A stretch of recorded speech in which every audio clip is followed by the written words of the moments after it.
तो हाँ भाई, कैसे हो आप सब। आपका स्वागत है फिर से मेरे एक न्यू मिनी ब्लॉग में। तो जिम जाने के लिए मैं रेडी हो गई थी और ये मेरा क्यूट सा बैग देखो जो कि मैं चोर बाज़ार से लेके आई हूँ। अभी अभी जूते पहनते के साथ ही मैंने पीयूष को बोला कि भाई स्कूटी निकाल दे बाहर। मेरी स्कूटी निकाली उसने, मैंने चलाई। ओहो बढ़िया मौसम हो रहा है बुराड़ी का तो आज कतई।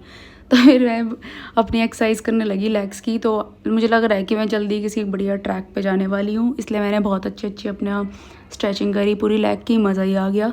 फिर मैंने थोड़ा अपना आउटफिट चेक करा और जो मेरा शॉर्ट्स देख रहे हो ब्लू कलर का, ये भी मैं चोर बाज़ार से लेके आई हूँ। इसका प्राइस मैं बताऊँगी तो आप पागल हो जाओगे, इसलिए मैं बताऊँगी ही नहीं। तो मैं जिम से निकल गई थी घर के लिए। घर पहुँचते के साथ ही मेरे को कमला नगर जाना था किसी काम से। कमला नगर जा ही रहे थे तो मैंने सोचा अपना हेयर कट भी करा लेती हूँ।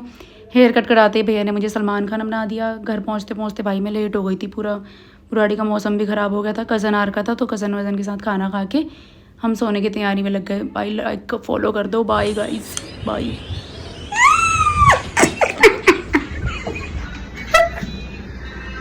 हाँ मेरा मुंह